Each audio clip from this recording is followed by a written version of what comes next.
दोस्तों आज हम आपको हिंदुस्तान के जिस राज्य के सफर पर लेकर जा रहे हैं उस राज्य को चाहे आप प्यार करें या ना करें, लेकिन इस राज्य को कोई नजरअंदाज नहीं कर सकता। भारत का वो राज्य जिसने दुनिया को शून्य से परिचित कराया, पूरी दुनिया को गणतंत्र का मूल मंत्र भी इसी राज्य ने समझाया। दुनिया का सबसे बड़ा वाईफाई जोन भी इसी राज्य में है। किसी ने सही कहा है कि गरीबी की भट्टी में तप तप कर महान लोग बनते हैं, और इस राज्य ने भी गरीब होने के बावजूद दुनिया को कई महान चेहरे दिए हैं। भारत में सबसे ज्यादा IAS और बैंक के पीओ भी इसी राज्य से हैं। दोस्तों ये वही वो राज्य है जहाँ के 12 साल के बच्चे ने IIT एग्जाम क्लियर कर लिया, और ये वही जगह है जहाँ के बच्चे गरीबी में पढ़कर भी इतने आगे निकल जाते हैं। हम बात कर रहे हैं माता सीता, गौतम बुद्ध, गुरु गोविंद सिंह जी और हमारा अपना बिहार के बारे में। भारत का वो राज्य जहाँ कवि कोकिल विद्यापति जी का जन्म हुआ, जहाँ देश के पहले राष्ट्रपति राजेंद्र प्रसाद जी का जन्म हुआ। तो फिर देर किस बात की, अपना सीट बेल्ट बांध लीजिए अच्छे से और निकलते हैं बिहार की एक शानदार सफर पर। दोस्तों बिहार वो राज्य है जिसे प्राचीन काल में मगध के नाम से जाना जाता था, और इसकी राजधानी पटना को पाटलिपुत्र के नाम से। बिहार का इतिहास उतना ही पुराना है जितना भारत का। यहाँ मौर्य, गुप्त आदि राजवंशों से लेकर मुगल शासकों ने राज किया है। माना जाता है कि बिहार शब्द की उत्पत्ति बौद्ध विहार के विहार शब्द से हुई, जिसे बाद में बिहार कर दिया गया। बिहार को उत्तर में नेपाल, पूर्व में पश्चिम बंगाल, पश्चिम में उत्तर प्रदेश और दक्षिण में झारखंड ने घिरा हुआ है। 1912 में बंगाल के विभाजन के समय बिहार अस्तित्व में आया। सन 1935 में उड़ीसा और सन 2000 में झारखंड को बिहार से विभाजित कर दिया गया। बिहार वो राज्य है जो भारत के इतिहास में साहित्यिक, ऐतिहासिक, धार्मिक सभी स्तर पर महत्वपूर्ण भूमिका अदा करता है। और आज भी बिहार शिक्षा, संस्कृति और सामाजिक दृष्टि से उतना ही समृद्ध है जितना कि पहले था। आपको जानकर हैरानी होगी, लेकिन ये सच है कि सिर्फ इतिहास के पन्नों पर ही नहीं बल्कि वर्तमान में भी बिहार दुनिया में जगमगा रहा है। बिहार की राजधानी पटना में दुनिया का सबसे बड़ा वाईफाई रेंज जोन है। एक दो नहीं बल्कि पूरे 20 किलोमीटर के दायरे में इंटरनेट की मुफ्त सुविधा का फायदा उठा सकते हैं। दोस्तों देश में उत्तर प्रदेश के बाद सबसे ज्यादा IAS ऑफिसर बिहार की भूमि से ही निकलते हैं। बिहारी लोगों के दिमाग बहुत तेज होते हैं। ये लोग सबसे ज्यादा गणित में तेज होते हैं। यहाँ लोगों का दिमाग बड़े तूफानी से चलता है। हालांकि 1990 के पहले IAS ऑफिसर्स के मामले में बिहार लिस्ट में पहले स्थान पर था, लेकिन इसके बाद से इसमें गिरावट आने लगी। बिहार के युवा का ध्यान अब IT सेक्टर में अधिक लग रहा है, लेकिन पिछले कुछ सालों से दोबारा से बिहारी स्टूडेंट्स में IAS के प्रति रुचि देखी जा रही है। दोस्तों बिहार की डेवलपमेंट रेट आज 14.48% है, जो कि ये साबित करती है कि बिहार देश तेजी से बढ़ने वाले राज्यों में सबसे ऊपर है। बिहार आज शैक्षिक स्तर पर केरला के शैक्षिक स्तर को टक्कर दे रहा है, बल्कि ये कहना भी अनुचित नहीं होगा कि बिहार में लिटरेट लोगों की संख्या केरला के लोगों से ज्यादा है। दोस्तों बिहार में कृषकों की बात करें तो वहाँ कोई किसान इतना मजबूर नहीं होता कि उसे आत्महत्या करनी पड़े। दोस्तों बिहार एक ऐतिहासिक राज्य है। इसके रंग रंग में इतिहास की वो बूंदें छिपी हैं, जो आज भी बिहार की महत्व की सुगंध न सिर्फ देश में बल्कि पूरे दुनिया में पहुंचाती है। इतिहास आज भी बिहार के महत्व की गवाही देता है। इतिहास के पन्नों से बिहार को हटा दिया जाए तो इतिहास का अस्तित्व ही नहीं रह जाएगा। देश के सबसे पुराने हिंदू मंदिर से लेकर बिहार अपने आंचल में और भी कई रोचक तथ्य छिपाए पड़ा है। ऐतिहासिक साक्ष्य को प्रमाण माने तो ईसा से लगभग 6वीं सदी पहले बिहार के वैशाली में ही गणतंत्र की पहली बेल लुकी थी। जब लोगों को गणतंत्र का अर्थ नहीं पता था, तब उस काल में वैशाली में देश की ही नहीं बल्कि दुनिया के पहले गणराज्य की आधारशिला रखी गई। संसद प्रणाली भी वैशाली में मौजूद थी। बिहार वो राज्य है जिसने आजादी के समय भारत छोड़ो आंदोलन में महत्वपूर्ण भूमिका निभाई। दोस्तों शून्य यानी जीरो के बिना गणित का क्या मोल, ये किसी को बताने की जरूरत नहीं है।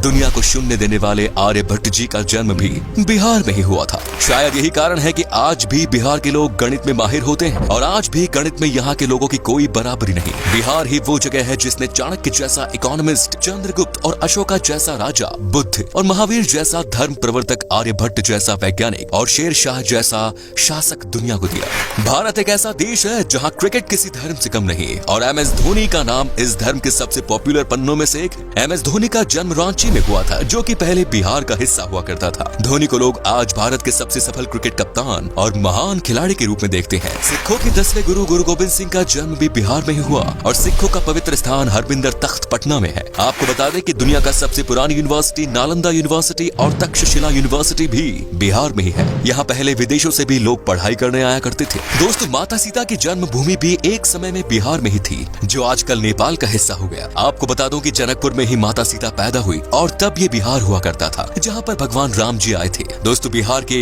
मिथिलांचल में आज भी भगवान राम को दामाद माना जाता है। माता सीता की नगरी मिथिलांचल बिहार का गौरव है। मिथिलांचल की मिथिला पेंटिंग के बारे में तो हर कोई जानता है। आपको तो शायद पता ही होगा कि बॉलीवुड के शान और जान पंकज त्रिपाठी भी बिहार से ही है और बिहार का भी एक बेटा शानदार एक्टर है सुशांत सिंह राजपूत, जिसका देहांत होने के बाद भी लोगों के प्यार ने अमर कर दिया। दोस्तों बिहार का खाना भारत के सबसे शानदार पकवानों में से एक माना जाता है। बिहार का लिट्टी चोखा बहुत टेस्टी होते हैं। आपने अगर लिट्टी चोखा नहीं खाया तो एक बार जरूर ट्राई कीजिएगा, वाकई में आपका दिल खुश हो जाएगा। यहाँ पर वेज से लेकर नॉन वेज तक हर पकवान लाजवाब होता है। इतना ही नहीं, आपको बता दूं कि यहाँ पर गन्ने की जूस भी पसंद किया जाता है और ये इतने मीठे और टेस्टी होते हैं कि इसे पीकर मानो आप दीवाने हो जाओगे। तो चलिए अब बात करते हैं उन जगहों की जहाँ पर आप बिहार के सफर के दौरान घूम सकते हैं और साथ ही बताएंगे कि आपको बिहार की ट्रिप में मैक्सिमम कितना पैसा खर्च करना पड़ेगा। नंबर 1 इज बोध गया। दोस्तों बिहार में घूमने वाली जगहों में शामिल बोध गया एक प्रमुख आकर्षित पर्यटन स्थल है जो कि बौद्ध धर्म से संबंधित अनुयायियों के लिए विशेष महत्व रखता है। बोध गया एक तीर्थ स्थल के रूप में भी जाना जाता है और ये वो स्थान है जहाँ बोधि वृक्ष के नीचे गौतम बुद्ध को ज्ञान की प्राप्ति हुई। यहाँ मन को एक अद्भुत शांति मिलती है, इसीलिए यहाँ साल भर देश विदेशी पर्यटकों की भीड़ बनी रहती है। बोध गया को यूनेस्को वर्ल्ड हेरिटेज साइट्स की सूची में भी शामिल किया गया है। Next is Patna. बिहार राज्य में गंगा नदी के दक्षिणी छोर पर स्थित पटना पर्यटन स्थल बिहार की राजधानी है और पटना को एक ऐतिहासिक और आकर्षित पर्यटन स्थल के रूप में जाना जाता है। पटना शहर धार्मिक दृष्टि महत्व के साथ साथ आध्यात्मिक महत्व भी रखता है। बिहार के पटना को सिखों, जैन, हिंदू और बौद्ध धर्मों के तीर्थ स्थलों का प्रवेश द्वार भी माना जाता है। उत्तर भारत के सबसे बड़े शहर के रूप में विख्यात पटना तारामंडल, हाईकोर्ट, पटना साहिब गुरुद्वारा, पादरी की हवेली और सचिवालय भवन जैसे आकर्षण से भरा हुआ है। Next is Madhubani. बिहार का आकर्षित शहर मधुबानी एक प्राचीन शहर है जो कि मधुबानी कला और संस्कृति के लिए जाना जाता है। मधुबानी शहर का उल्लेख रामायण काल में होने की पुष्टि की गई है। मधुबनी शहर अपनी शानदार चित्रकारी के लिए जाना जाता है। आपकी जानकारी के लिए बता दें कि सीतामढ़ी और सुपौल मधुबनी के प्रमुख व्यापारी क्षेत्र के रूप में जाने जाते हैं। Next is Nalanda. बिहार के तीर्थ स्थलों में शामिल नालंदा बिहार की ऐतिहासिक जगह है। नालंदा प्राचीन काल की सबसे पॉपुलर तीर्थ स्थल है जो कि संस्कृति, आध्यात्मिकता, इतिहास, वास्तुकला और पर्यटन का जीता जागता उदाहरण है। नालंदा यूनिवर्सिटी यहाँ का प्रमुख आकर्षण है।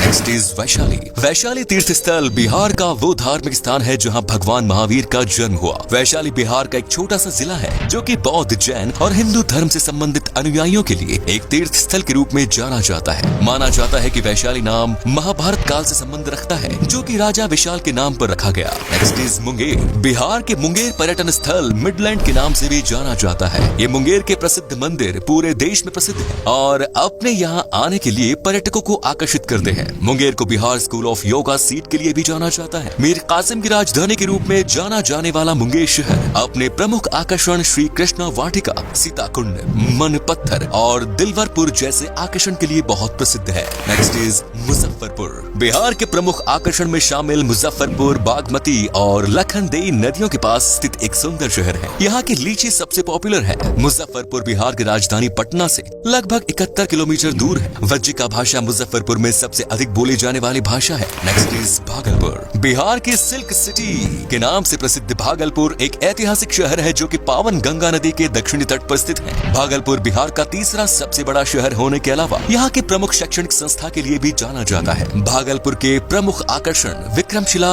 गंगेटिक डॉल्फिन सेंचुरी है जो कि पर्यटकों को अपनी ओर आकर्षित करता है। बिहार का भागलपुर अपने रेशम के उपयोग के लिए पहचाना जाता है। Next is Pawapuri. बिहार के धार्मिक स्थलों में शामिल पावपुरी नालंदा जिले में स्थित है और जैनियों के लिए किसी तीर्थ स्थल से कम नहीं। आपको बता दें कि पावपुरी शहर एक समय में मौल महाजनपद की संयुक्त राजधानी के रूप में जाना जाता था। पावपुरी वो धार्मिक स्थान है जहां भगवान महावीर को 500 ईसा पूर्व में दफनाया गया था। पावपुरी घूमने के लिए पर्यटक भारी संख्या में आते हैं जो कि राजधानी पटना से लगभग 83 किलोमीटर की दूरी पर है। पावपुरी दर्शनीय जल मंदिर पर्यटकों के बीच बहुत लोकप्रिय है। Next is Hajipur. बिहार के प्रमुख शहरों में शामिल हाजीपुर भारत के ऐसे प्रसिद्ध स्थानों में शामिल है जो कि अतीत और वर्तमान को वर्षों से अपने आप में समेटे हुए हैं। हाजीपुर में भगवान बुद्ध का समय, इस्लाम और ब्रिटिश काल से जुड़े रोचक तथ्यों के लिए जाना जाता है। हाजीपुर की भूमि पर जैन धर्म के अलावा हिंदू धर्म से संबंधित कई मंदिर स्थित हैं जो कि पर्यटकों की आस्था का केंद्र बने हुए हैं। आपको बता दें कि हाजीपुर में एशिया का सबसे बड़ा ब्रिज भी स्थित है। दोस्तों आप अगर 7 से 8 दिन की ट्रिप पर जा रहे हैं तो लगभग 17 से 18 हजार के आसपास खर्च होगा जो कि काफी सस्ता है और बिहार में बस की बेहतरीन सुविधाएं हैं, जिससे आपको सफर में कोई परेशानी नहीं होगी। तो ये था बिहार। कैसा लगा हमें बताइए कमेंट्स में, और ये भी बताना कि आप कहां से हैं। बिहार और इसके टूरिस्ट प्लेसेस के बारे में अगर आप और जानना चाहते हैं तो कमेंट्स में लिखिए पार्ट 2। उम्मीद है आपको ये एपिसोड पसंद आया होगा। वीडियो को लाइक कीजिएगा और अपने दोस्तों और रिश्तेदारों के साथ शेयर करना ना भूलें।